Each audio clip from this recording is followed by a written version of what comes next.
Greetings, this is Shishti Khemka, your host at Idea Usher. Today, I'll be giving you a detailed walkthrough of the Doctor Patient app. This is a simple yet significant solution to our day to day problems. So, without further ado, let's jump right in. Once the users have downloaded the application, this will appear on their home screen. To get started, they simply need to click on the Get Started button. Once this page appears, we can either sign in with our Google ID or we can also enter our username and type our password and our email to log into our account. After typing in the necessary details, we have to agree on the button of the terms and service and then click on sign up. After clicking on sign up, we'll have to verify the code that we've received on message and then click on continue.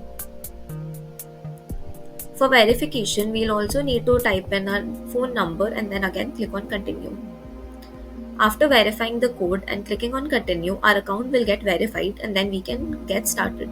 Similarly, if you're already a registered member of this app, you simply need to type in your email ID and password to sign into the application. In case we've forgotten our password, we need to click on forgot password, type in our email ID,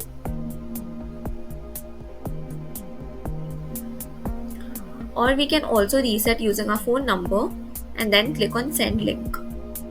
After clicking that, it'll ask us for a code that we need to enter and click on continue. Then we can get the option to set a new password and then we have to confirm the new password and then we click on continue and our password gets changed and then we can sign in. Once users have successfully logged into the application, they can see all their pending appointments or future appointments on the home screen. To confirm a pending appointment, they need to click on the appointment and then click on Pay Now. They can add a card from the Add Card section. They simply need to click on the plus button, then enter their card details and save the card, and it will get added to their list.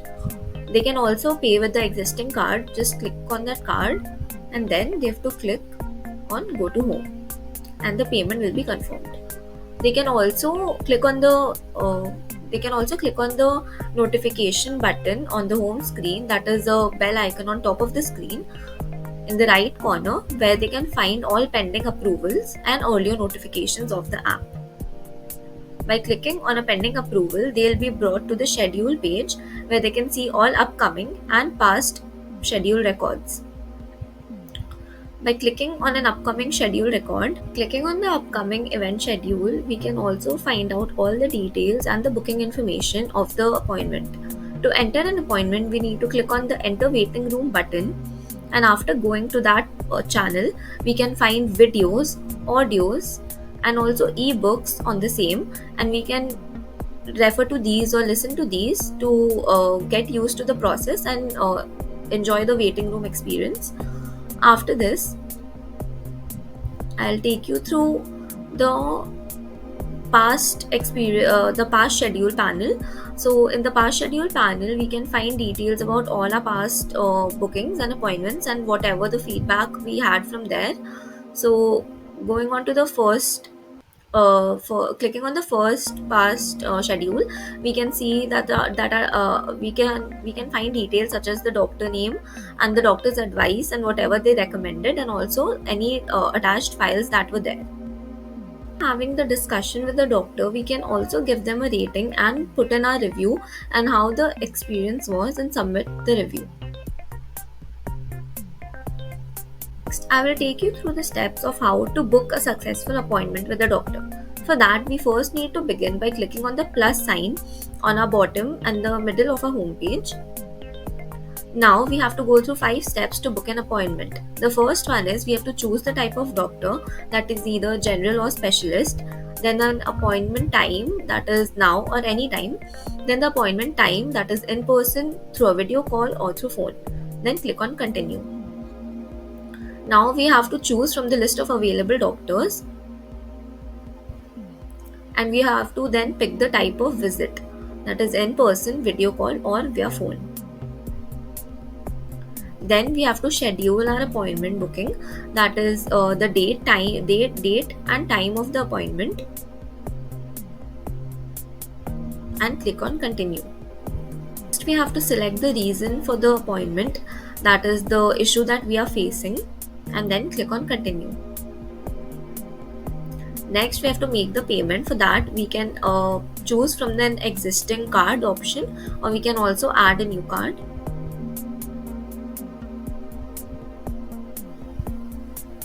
And then click on continue.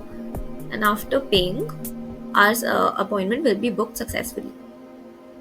We can also add it to our Google Calendar for a regular reminder. We move to the messages panel of the home screen.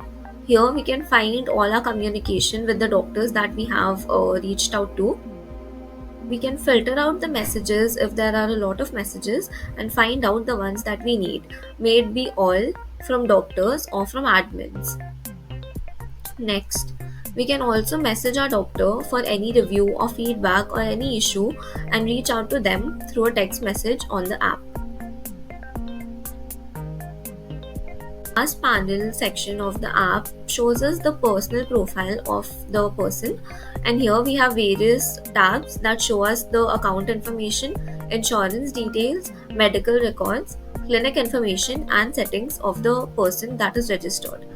In account information, we can find all of our IDs, username, first name, last name, date of birth, gender, and contact details. We can also edit any information that we need to from clicking on the top right button over here and save the changes as following.